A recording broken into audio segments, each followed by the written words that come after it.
Matt Skellenger. Welcome to Tavern Jazz. Welcome to the Arts Validation Network. Thank you so much. Thanks for having me.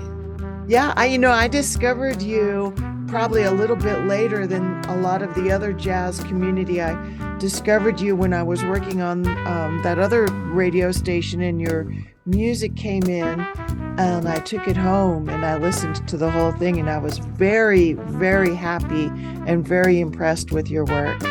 Oh, thank you so much. Yes, that was with your trio.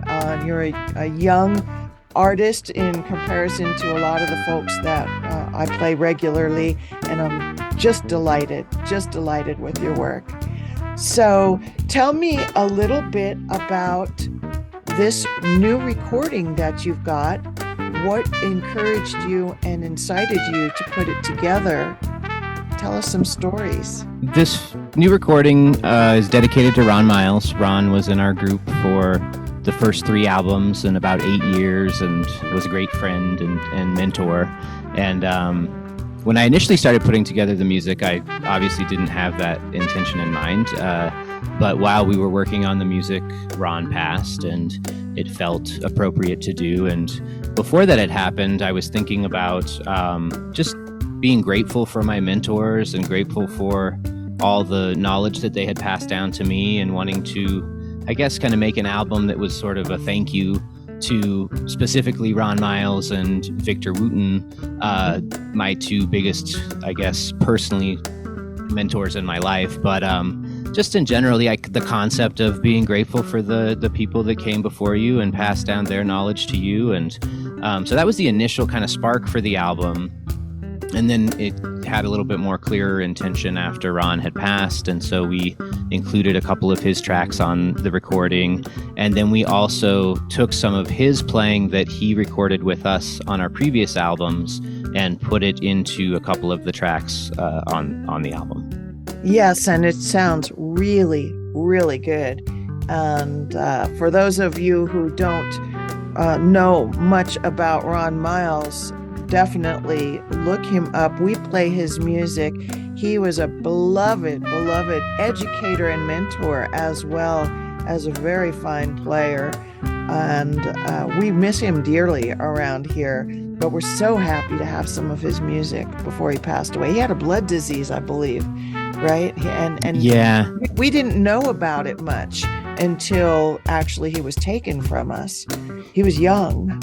Yeah, definitely. And Ron was a pretty private person when it came to that stuff, I think, and never let that get in the way of him being there for people and being in service of people and being a great educator and an incredible player and composer too. He's one of my favorite composers as well too. I love his music. His music is fun. It's fun. It's just beautiful and fun, and it's delightful. And it's so nice to have it on your recording. And Victor Wooten as a mentor, and that's not too shabby either. Victor, a very fine player. Known him. Yeah, he's an incredible person too. Yeah, he's been a very influential person in my life. I've attended several of his camps and become friends with him. And yeah, he's taught me a lot for sure.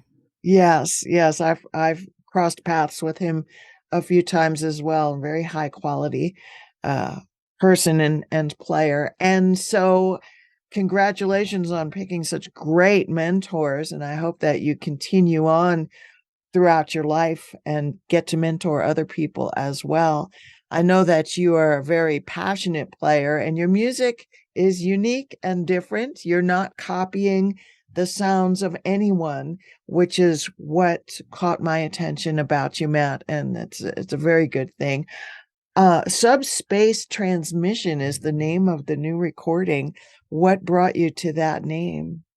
Well, I was working on that tune specifically when Adam gave me a call. Adam Bartzak, the trombone player in the group, gave me a call and let me know that Ron had passed. And that tune felt sort of anthemic to me in a way. And then as we continued to work on it, that was one of the tunes that we put Ron's tracks into. So we were, I don't know, I was just thinking about this concept of communicating on this other level with Ron, and that he was, at least from a auditory standpoint, in the band communicating with us in that track. And I was spending a lot of time actually driving to DSA and driving down Monaco, which is right by Ron's house, kind of. And I started singing along. There's this like shout chorus at the end of Ron. Ron takes a solo in the middle, and then there's a kind of shout chorus at the end of it. And I was singing along with it, this phrase, Ron Miles, we love and thank you. And so that's where that came from. And so, yeah, it just kind of felt like this idea of communication in another realm, maybe, is where it came from. Yeah. A lot of folks listening are not from our area. Can you explain what DSA is? Yes, that is Denver School of the Arts. And so that's an art school. That is a Denver public school, but you have to audition to get into it, and you focus on a major, whether it's music or dance or visual art or stagecraft. So both of my stepdaughters have attended DSA. And so I was driving them to and from school, and Ron's house happens to be pretty close to Denver School of the Arts and kind of on the way there. And so I spent a lot of time listening to these mixes and driving by there last March and April, like right around the time when he passed away, actually. Yeah.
Yeah, what a shock.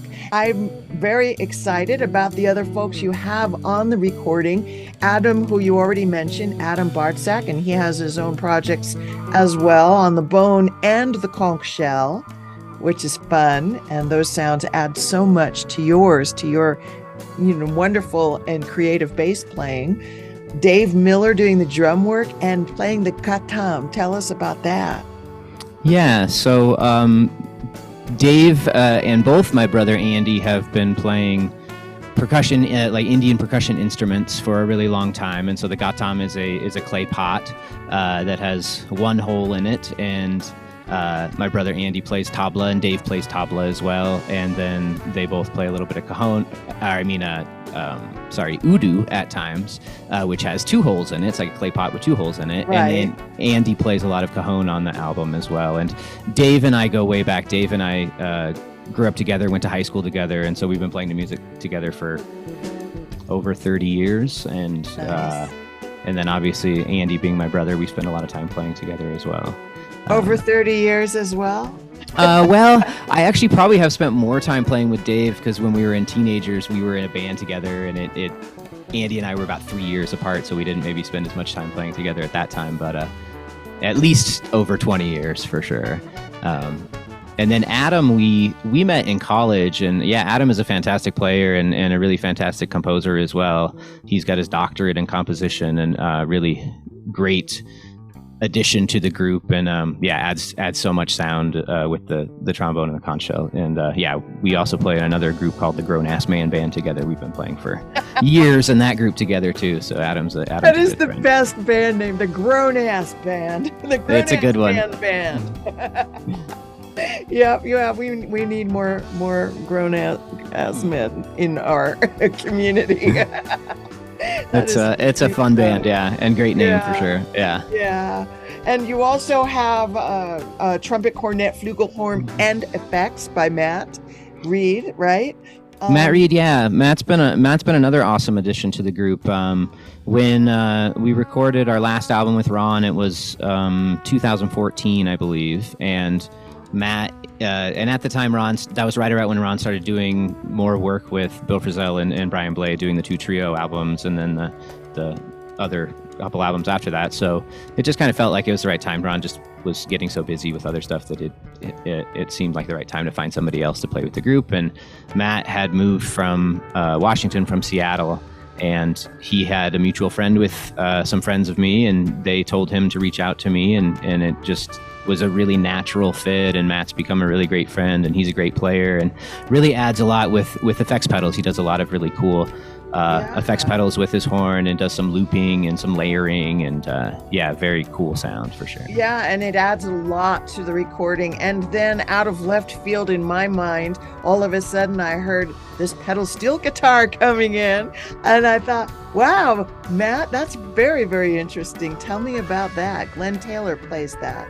Well, Glenn Taylor is another connection to Ron Miles. When I first started listening to Ron, it was back in the late 90s, and Glenn was playing in some of Ron's groups, and I ended up playing in Ron's groups from about 2006 to 2009-ish maybe, and Glenn played in those groups with me as well, and so I met him then, and he ended up being a sub for Ron for a gig when Ron wasn't able to do one early on in the group's start, and he's been a member ever since. And he's such a creative player. He adds so much creativity and uniqueness to the group, I think, and just a very, very musical person. And I love having Glenn in the group. He's awesome. It would be fun to be a fly on the wall in one of your creative sessions and listen in. It's a great group of people, a very interesting voicings and instrumentation. Highly recommend this project. It's yes, and it's also very heartfelt because of the circumstances in the playing. I'm sure it would have been anyway, but I can feel what's going on when I listen to it, knowing about what the story behind it is. And you tell me when you picked up the bass and what made you keep going in this crazy business. Yeah,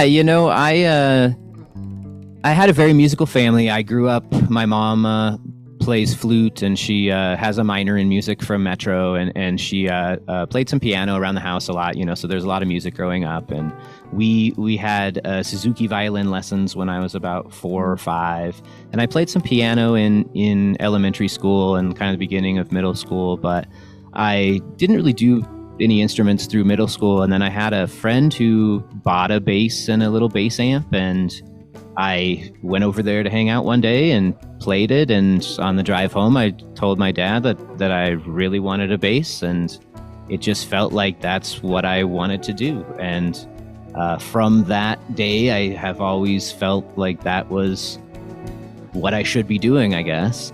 And over the years, obviously the music business isn't the easiest business to make a living in, and I don't know if that's always been the driving force as much as I just have always loved to play bass and write music and be creative. And as I've gotten older, also I love to teach music too. That's a really great way to give back to people and share with people my experiences and my musical knowledge. And so it's always just been something that I felt like it was what I wanted to do, and the education part has helped pay the bills so that I can do the creative part too. So, and I think that's another thing about both Victor Wooten and Ron are very big educators and really feel it's important to give back to the younger generations, and I agree with them. And so I think that's been a big driving force in allowing me to continue to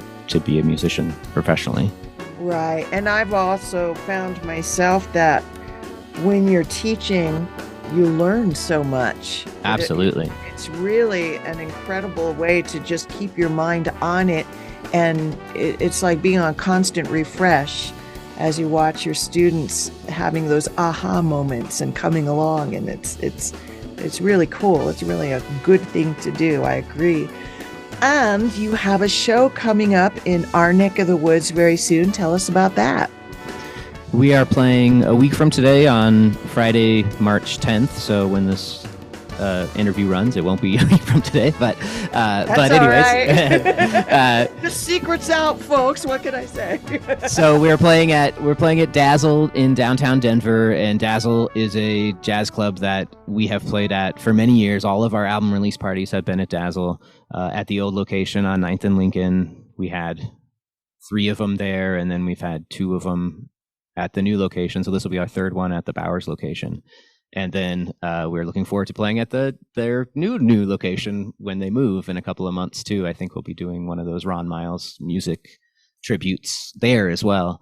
But anyways, we always love playing at Dazzle. It's such a great listening room, and we're excited to share all of this music with everybody. And people can get tickets how, if they happen to be in our area? You can go to www.dazzledenver.com and you can find them there. You can also find them. There's a link if you go to mattskellenger.com, it just links to my Bandcamp page that has the new release, and it also has the link to the tickets on there as well. Well, that answers my next question, which is how can they get your new release? And that's on your Bandcamp page. So you can pre-order it now on the Bandcamp page. It's going to officially release on March 8th, which is the 1-year anniversary of the day that Ron passed. And then it'll be available on all streaming outlets at that time as well, too. Well, Matt, I've had a delightful time chatting with you and finding out more about the stories behind the recording. I wish you the best of luck in everything you do. Your music is very interesting, and I'm hard to please. So, Janine, thank you so much. I really appreciate it. Thank you. I really do appreciate it. I appreciate the support, and we love doing what we do, and it's always great to hear when people enjoy what we do. So we hope to see some people out at the show, and I hope people check out the music, because it's like you said, there's a lot of emotion in it for sure, and we worked really hard on it.